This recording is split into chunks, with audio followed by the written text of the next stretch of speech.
विजय लक्ष्मी मेरी सहयोगी भी इस वक्त जुड़ गई है मेरे साथ। ऐसा लग रहा है रेहान वाड्रा तो है ही, उनकी बहन भी इस तस्वीर में दिखाई दे रही है। एक sense of satisfaction and pride नजर आ रहा है फैमिली के अंदर।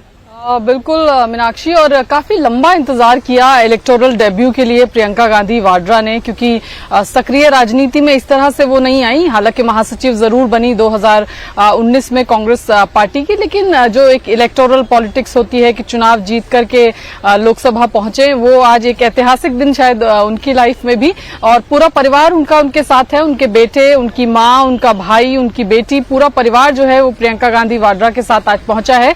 11 बजे उनको शपथ दिलाई जाएगी, क्योंकि ये बाई इलेक्शन में जीत करके प्रियंका गांधी आई हैं। उनके साथ एक और एमपी हैं नांदेड़ से, जिन्होंने बाई इलेक्शन जीता है।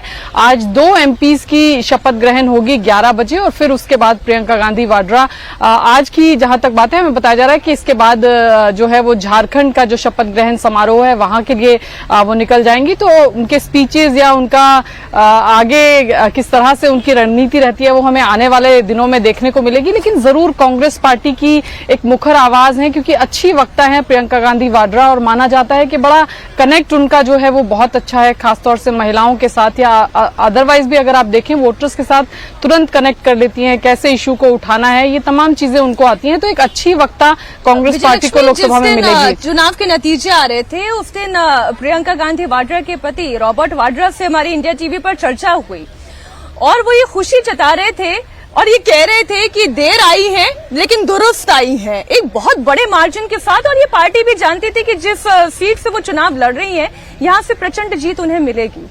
बिल्कुल मीनाक्षी, अगर इस सीट के डायनेमिक्स की बात करें, हालांकि 2000 इससे पहले राहुल गांधी वहां से लड़े 2 बार, 2019 में लड़े, फिर 2024 में भी लड़े। और अगर आप मार्जिन की बात करें तो प्रियंका का मार्जिन जब राहुल गांधी पहली बार लड़े थे तो 64.94% उनका मार्जिन था। हालांकि वोट ज्यादा थे, लेकिन प्रियंका गांधी का 64.99% का वोट परसेंटेज के साथ वो चुनकर के पार्लियामेंट पहुंची हैं। हालांकि सीट का डायनेमिक्स ऐसा था कि वहां पर कोई कांग्रेस पार्टी का कैंडिडेट हार जाए, ऐसी संभावना जो है वो ना के बराबर थी। लेकिन बात सिर्फ यही थी, और कांग्रेस पार्टी मेहनत भी इसीलिए कर रही थी कि इलेक्टोरल डेब्यू जो है उसमें मार्जिन कितना हो, उस भयंकर प्रचंड मार्जिन के साथ किसी कैंडिडेट को हरा करके प्रियंका गांधी वाड्रा जो है वो लोकसभा पहुंचे। और उसमें कहीं ना कहीं कांग्रेस पार्टी कामयाबी भी हुई, क्योंकि बड़े अच्छे मार्जिन के साथ प्रियंका गांधी वाड्रा जो है वायनाड से लोकसभा की सांसद बनकर के पहुंची हैं। और अब यहां से जिस तरह से कहा जाता है कि बड़े कम हिंदी अच्छे वक्ता कांग्रेस पार्टी के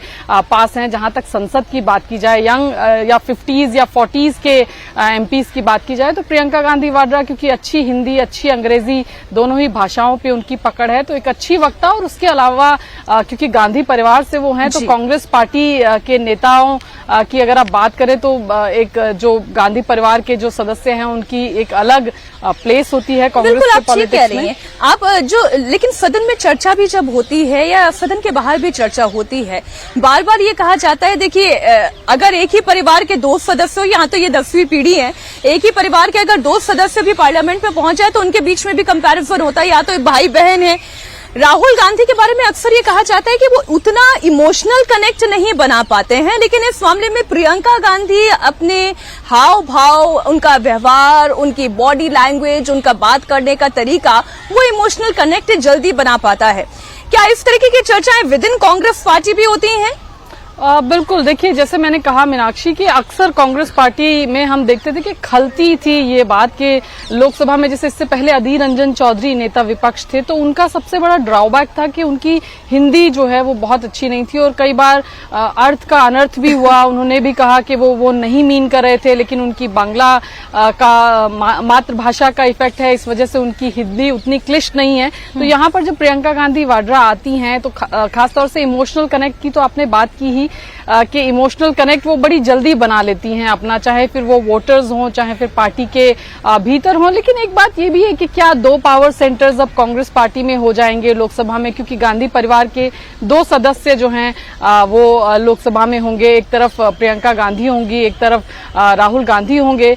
ये सब देखना होगा, भविष्य के गर्भ में है कि किस तरह से कांग्रेस पार्टी यहाँ से कंडक्ट करती है। हालांकि राहुल गांधी जो हैं, क्योंकि पूर्व अध्यक्ष हैं, तो उनकी पकड़ पार्टी पर, संगठन गठबंधन पर और नेता विपक्ष भी हैं तो वो ज्यादा है, लेकिन क्योंकि प्रियंका गांधी वाड्रा भी गांधी परिवार से आती हैं तो देखना होगा कि कैसे दोनों का रिश्ता, समन्वय जो है वो सदन के पटल पर नजर आएगा। पर जरूर एक जैसे कहते हैं ना शॉट इन द आर्म अंग्रेजी में, वैसा प्रियंका गांधी वाड्रा के लोकसभा में आने से कांग्रेस पार्टी को मिलेगा।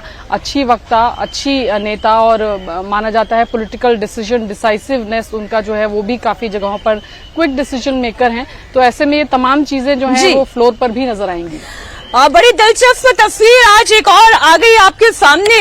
आज माफ कीजिएगा, महाराष्ट्र के चुनाव भी साथ साथ चल रही है तो अपने आप ही मुख्यमंत्री का नाम भी जुबान पर आ जाता है। तो खबर महाराष्ट्र से जुड़ी हुई तो होगी ही, वहां पर क्या ऐलान होता है, कौन मुख्यमंत्री बने जा रहा है, क्या देवेंद्र फडणवीस के नाम पर मोहर लग जाती है, क्या डिप्टी सीएम के पद पर हमें एकनाथ शिंदे के तौर पर, अजित पवार के तौर पर अब ये तिकड़ी दिखाई देने जा रही है। महाराष्ट्र के साथ साथ खबर पार्लियामेंट से भी जुड़ी हुई। अब से थोड़ी ही देर में ठीक 11 बजे प्रियंका गांधी वाड्रा शपथ लेने जा रही हैं।